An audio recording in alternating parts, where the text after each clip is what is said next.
My notes, whoops. Get off the edge here. All right.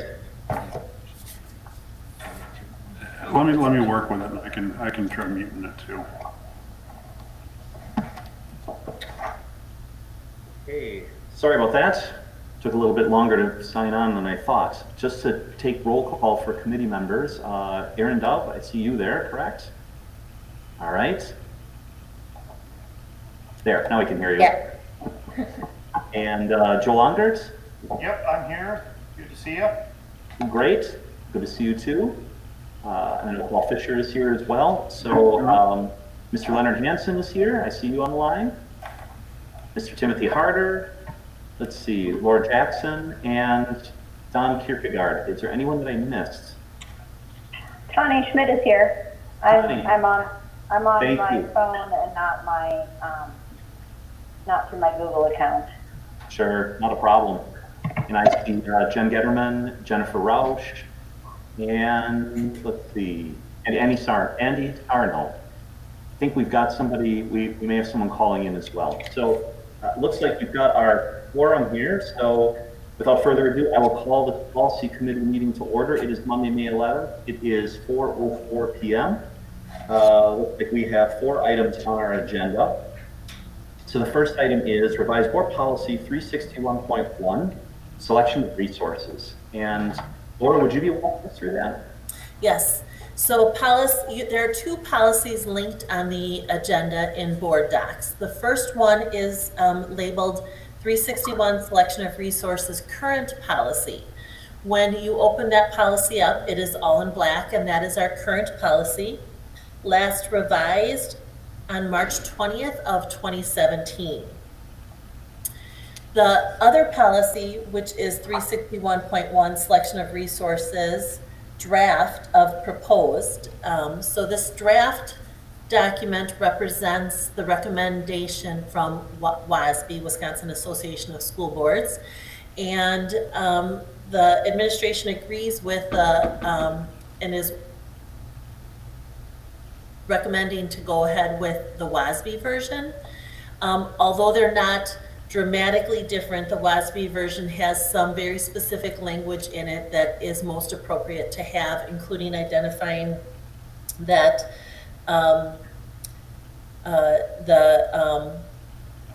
just a little more verbiage around the complaint process and a little more detail around the selection criteria within the policy itself.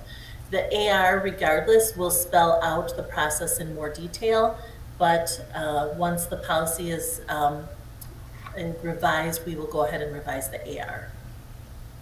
Okay. Thank you. And go ahead, please. I was just going to ask if there were any questions from the board about the policy 361.1. Any questions? So Laura, this is Paul. Specific to the comments that we've received over the last couple of meetings with certain curricula selection, there's nothing in here that formally establishes a community review process. We can always go above and beyond, and I'm all about, keeping the policy to the bare minimum, but it does not specifically dictate that needs to happen, correct? Correct. Within, when we redo the health curriculum, which we will be doing starting in August of 2020 for implementation in 2021, that will have, those committee meetings will be posted for the health committee. Okay, thank you. And Laura, that's based on Wisconsin statute, correct? That is correct, specifically for the human growth and development curriculum. Laura, when you talk about some changes in the complaint part, does it make it easier, more difficult, about the same, just different verbiage, different procedures? Help us out about that. It's just different verbiage in the where it states that there are occasional objections to textbooks and other instructional materials, and it just says that parents or indoor guardians or other individuals have concerns. They can be brought forward in accordance with the established procedures. So we would have to either reference our current complaint policy. I feel as though that procedure should be outlined in the AR. Okay. Rather than referring to the complaint policy, because the complaint policy would have someone go to teacher, to principal, and so forth.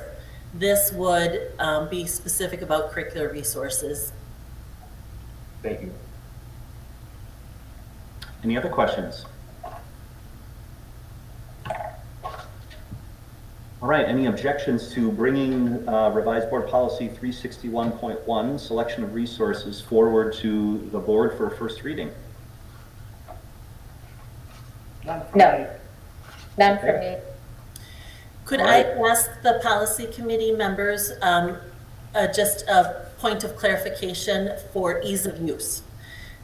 This time, because rather than strike through the entire original policy, I brought forth both as separate documents, which was easier for you to review, the way I did it today, or if I had struck through the original policy and had the recommended one below. I read them both, Laura. I started with the current policy and you had it labeled nicely, and then I switched over to the other one and read it. Didn't make a big difference for me. Okay. Erin?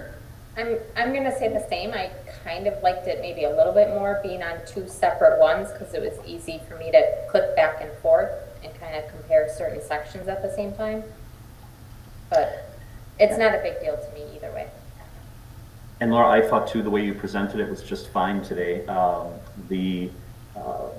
What I would say is if there are policies where there just are a few small changes, I have no problem with the strike through. But if it's one where there are massive changes, and I guess that's in your discretion, I think putting it out separately, it's nice and clean, and so you don't have to kind of mentally piece it together as you read it.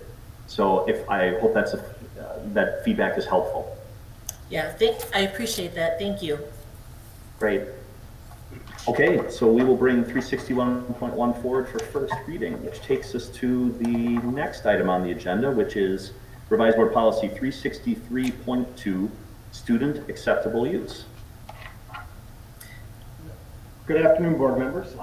So similar to your last policy, the policy proposal in front of you is a complete rewrite to utilize the one from WSAB. And so looking back 5 years ago when the last time this policy was brought up, it was rewritten 6.5 years ago, right after I moved over to the district office, where we were trying to spell out some very explicit things around bring your own device, the use of technology as we ramped that up in the district. And at that point, we had some very limited amount of rules and expectations for our students spelled out in policy. And the policy, the AR went away and everything was written into the policy. And the previous policy was multiple pages. Our students actually have to review that as part of our protocols every single school year. And so the proposal in front of you takes WASB's proposed policy. It has one minor change to it at the bottom, and it talks about really the process of the change of if we believe that we need to change a student's access in the district. So the way that WSAB wrote it is the principal can make that request, that the principal grants the change in filtering access. What we've outlined here is they have to work with me to get the filtering access changed so that whatever is decided upon actually can be done and is within best practices for security and to meet the needs of the district. And then upon approval of this policy, we would then go back and rewrite a shortened administrative rule that would be what our students would actually read when they sign in at the beginning of the year to go through their protocol process. That's in what I would call user-friendly language for our students, not necessarily board policy language like our past policy. So questions on the changes and what that would look like? Tim, do you believe that this policy, as we go through our distance learning scenario for right now, we know that next year might be a little bit different than years gone by. Does this policy provide you with the flexibility that you need for easily adjusting for situations like we had this year, and we hopefully we never have one like this again, but things are changing and we're not going to go back the way we were 5 years ago with technology, and that personal device is probably going to be more prevalent going forward than it has been in the past. Does this policy give you that kind of flexibility so that you can change without a lot of difficulty? Yeah, it actually makes it, with less verbiage, Mr. Kierkegaard, it actually makes it more flexible in the sense of, we talk about both the connection. So if, you know, you brought in your personal device as a student here and connected it to our network, or we're utilizing our systems on your personal device, let's say it be Canvas or learning management system, it's really about what is ours versus what is theirs. And by not being as prescriptive and being a little bit broader, it allows us to adjust in changes in technology, that we aren't back every 3 months and using a new term, a different name, a different security protocol, and really gets into these are our systems, and these are our connections, and these are our expectations for responsible use within the schools.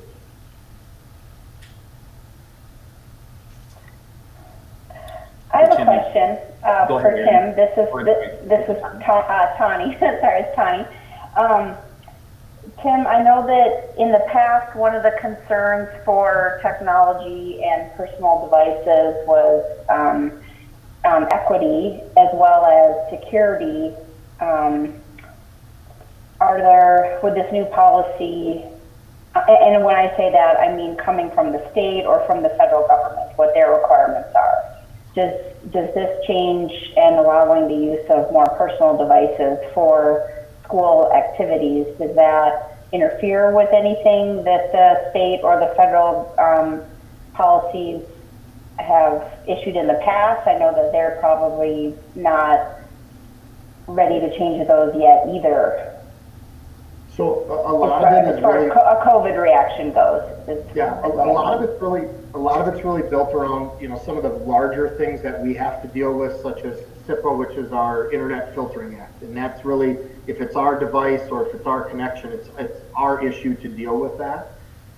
So if you bring your personal device in here, we are filtering you at that level, just like you are for a student. From the state and the federal level, when you talk about expectations around equity, for us, we will complete our one-to-one rollout that we started, I'm doing the math here in my head, 3 years ago. We will be one-to-one and complete that rollout, so every kid will have access to their own school-issued device next year. So from an equity side, we've solved that. It still doesn't stop a kid from wanting to use their device when appropriate here. We are very much on the security side dealing with why do you need to connect your personal device to our network.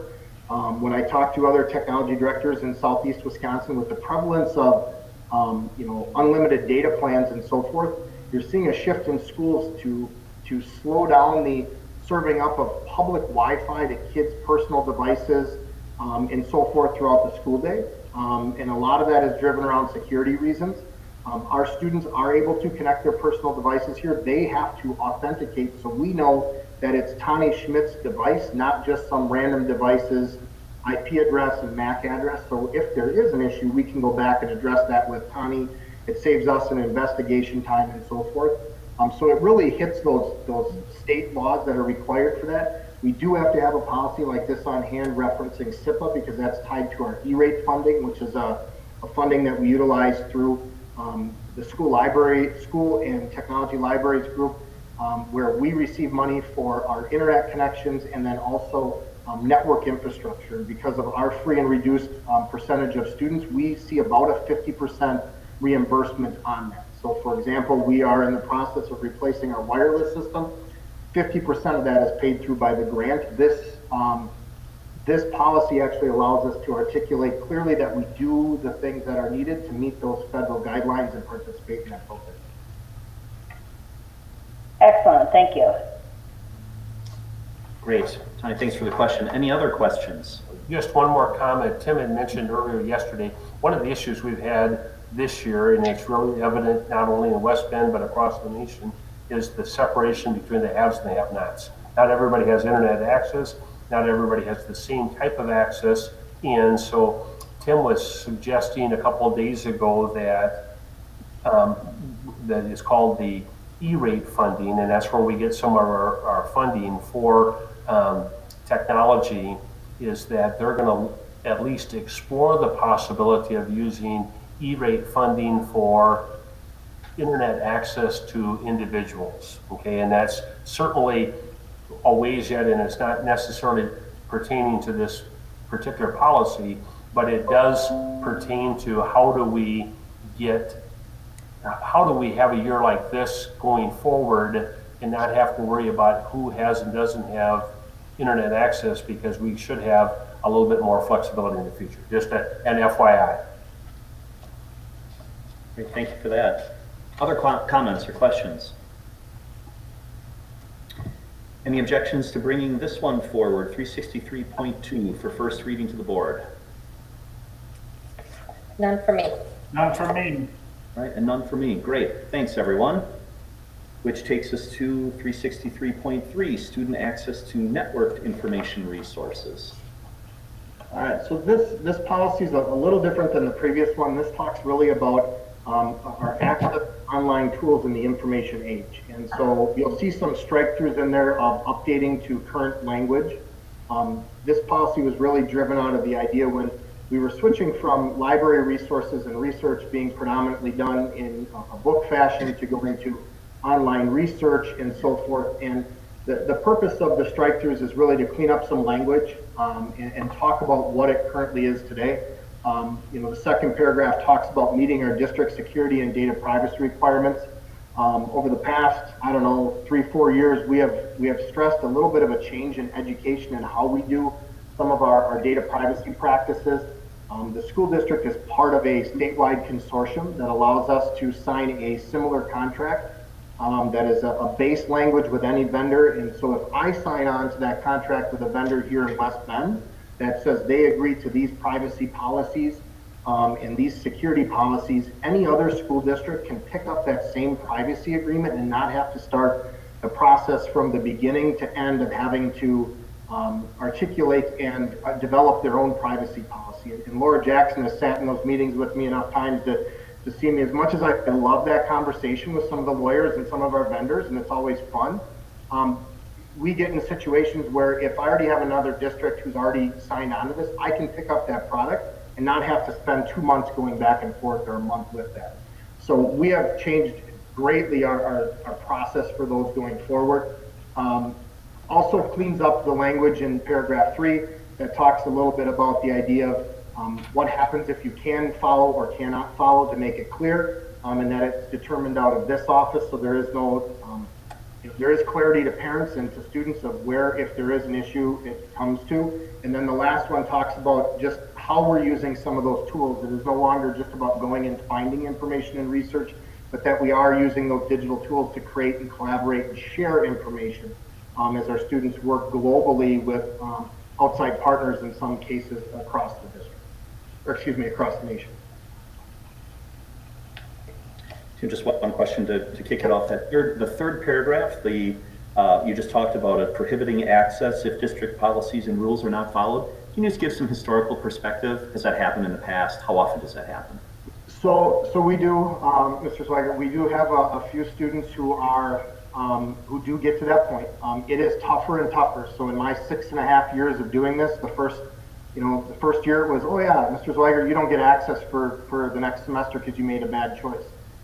We really look at it and take it as a philosophy of, it's like taking a kid's textbook away nowadays to take away a kid's technology access. And so we are going to use every other means that we can to help the child understand appropriate and acceptable use, help them understand the purpose of the systems that we're utilizing. It is a last resort for us. It typically comes down to one of two things. It is that big of an issue that more than likely it has come to a board level and you're aware of it. So we're looking at an expulsion case, or it is driven by some sort of legal action outside of it. So something that happened potentially either at school or at home that prohibits a child from access to that, those different resources and technology. So it does happen, but it is very minimal. We will often adjust or monitor a child differently before we would go to that level. It is really hard to take a kid's access away, even pre-COVID and all of this, as we have one-to-one, all of our things are online, we have more and more curricular resources. So it goes back to that first policy of really teaching our kids, and we're constantly re-looking at our digital citizenship curriculum how do we help our kids understand what they're doing is appropriate and not, and teach them that. And then give them opportunities to learn from those mistakes. So hopefully we never get in that boat where we have to ban a child, but it does happen from time to time. I appreciate that. Thank you. That answers the question very directly, and including, I think, one of the points you made toward the end, which is with more and more electronic resources, if we have to take somebody's access away, how do you do that and allow them to get their normal work done? So I realize it's a balance. You have that in mind. That was the nature of my question. I appreciate it. You're welcome. Other questions? Erin? Just kind of have a general question. Both these policies, are meant for, I guess, a normal school situation. Do you think they both hold up really well given the distant learning circumstances we've been having? I do. I think when we write these policies, I always remember that our kids go home with devices and they're accessing our systems at home at night and so forth. So previous to this, it may be my kids were accessing these at home at 6 o'clock at night. Well, if they're on their school district Google account and making a poor choice, we do have a system here that monitors that 24/7. And in some cases, we get an immediate phone call. We've all, there's a few of us on here who've had that phone call in the middle of the night. And so I think no matter what, it is a 24/7, 365 business. And so it shouldn't matter one way or the other. I think it's just more, it becomes more difficult now in the stuff when you talk about what do we do with a child who can't really handle the appropriate use of technology in these situations, and how do you deal with discipline? We don't see the kid face to face to have that conversation when you need technology to actually have the conversation about it. So we've had a few of those cases where let's talk about a choice of technology, but we're going to use Google Meet to do it today because you can't come into the building. And so I think it's how we react. The policy's fine. It's really how we put into place some of those different needs for some of our kids in reaction. Other questions, comments? Any objection then to bringing this forward to the board for first reading? This would be 363.3, student access to network information resources. Any objections? None. No. Great. None here either. Thank you for that. The final item on our agenda is new board policy 536.6, reduction for support staff. And who will be walking through this? I'll take that one, Chris. Great, thank you. Thanks for letting me join you today. This policy is coming up, really it was planned for quite a while. If you remember, in the late fall, the committee took up a similar policy for contracted staff, which applied to teachers and administrators. And we had quite a bit of discussion about what the correct way to go about a reduction in force if we had to for contracted staff. We had quite a lengthy discussions about that. This policy is basically the same purpose except applying to support staff. So the policy is shorter than the contracted staff one because there are a number of things related to statute that apply to contracted staff but not to support staff. So there's some elements there that are not necessary. And then also, support staff, so they are technically at-will employees versus contracted employees. So, the protections of the employer are different, as you know, and there's greater, I guess, option for the employer with a support staff or with an at-will employee than there is with a contracted employee. So this policy ends up being shorter because of that. But the real meat of the policy, the real heart of it, is under the selection for reductions, letter C, the selection for reduction criteria and the sequence that's used in order to select an employee if we did have the unfortunate situation of having to reduce our workforce. That section is identical to what you find in the contracted staff policy. So the real heart of this policy in that how do you select who would be laid off in a reduction scenario is exactly the same. And I think that ethically obviously is in my opinion, the best way to go about to treat everybody the same in what you value. But obviously the qualifications and things like that it talks about are unique to each type of position. So bringing this forward, To an outsider, it might look like, oh my goodness, we're in the middle of a pandemic and there's all this crazy stuff happening. Now all of a sudden they're trying to pass a reduction policy. That's not really what's going on here. We had planned all along to first create a policy related to contracted staff. And once that was done, which was passed, I think February might have been when the final reading was, to then move on to a support staff policy that covers the same thing, and that's what brings us here today.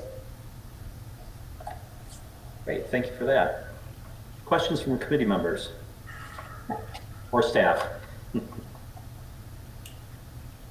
So again, this is a new policy that did not exist before, correct? Correct, it did not exist before. Mm-hmm. So, Lenny, what if you need a reduction to a specific area of a support staff? Do you, I'm trying to use trying to come up with an example here maybe, but let's say it's an office, an administrative assistant type of position at, either Silverbrook, Badger, or the high school, and we just simply don't have the work for them anymore. How do you implement the process? So it really works by employee group. So you really get, and it's even more specific than employee group, I guess. It's really to position type. So if you need fewer custodians, right? So that's one of our support staff groups. Yeah. You identify the employer has the ability to identify who's in that group. We don't have pages and pages in the policy of this specific one is in this group and this specific one is in this group. What we would do is we would defer to our employee groups that already exist in our system. So, for example, you'd start with our different handbook groups. So we have 10 different handbook groups, right? But within those handbook groups, so you've got a handbook for teachers, handbook for administrators, handbook for aides that work more than 20 hours, handbook for food service staff, right? So you'd first categorize them by which handbook group they're in. Then within those handbook groups, there are a number of different types of positions. So if we go to school nutrition, for example, well, let's go back to maintenance, buildings and grounds, it's probably easier. So you've got your buildings and grounds area, but you have maintenance people, you have custodians, you have full-time custodians and part-time custodians, you have, technologists, you have supervisors, you have all these different levels. It would really be within each group that you identify how many employees are in that group. So we might say we're going to have to do a reduction in force with part-time evening custodian employees, right? I'm using that purely as an example. So we would take that group and then we would go through the criteria outlined in letter C.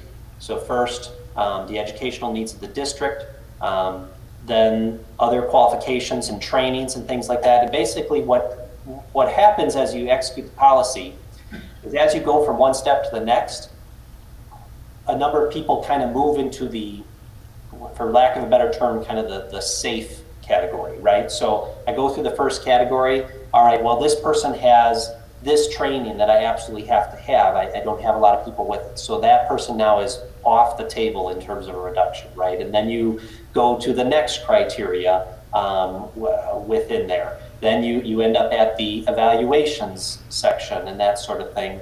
And you end up with, at the end, a pool of individuals that finally what you do there is you go based on seniority with that remaining group. So you make sure that we protect certain trainings, skills, qualifications that we really need. And we need everyone, obviously, but certain things that we can't operate without. And then those that don't have some of those critical items, those are the ones from which you would select your employee who is reduced. And that group, you're using a seniority as kind of the final cut. When you talk about the specific employee groups, that answers my question. That's who all falls underneath the support staff umbrella, and then when you break it down, there's several different groups, and so that answers my question. Thank you. Lenny, with that question though, with the groups, how finite are the groups? Can somebody who's maybe a group that's a library paraprofessional, who's got a great skill set in other things, and we eliminate a library paraprofessional, does she have or he have the ability to say that I have the same skill set as somebody who's a special ed paraprofessional, and before you eliminate me, I have more seniority than special ed para or some other para? Can they go from one group to the next if they have the same skill set within the groups, or how does that work? So the short answer to that is no. They're hired for the position that they're in. Obviously, the district can, nobody wants to eliminate positions, right? No one wants to eliminate employees from the district, right? So if we see strategic ways to reorganize our district, we can make choices to do that. If we say, well, I've got too many employees in this group, but I have a vacancy here and I got someone over here that can do that, we can approach those individuals and say, I think there's a great opportunity for a transfer here. But there's nothing in the policy that binds us to that, and I think that that's probably the best practice to avoid binding us to any kind of guaranteed commitment on that. Great. Any other questions?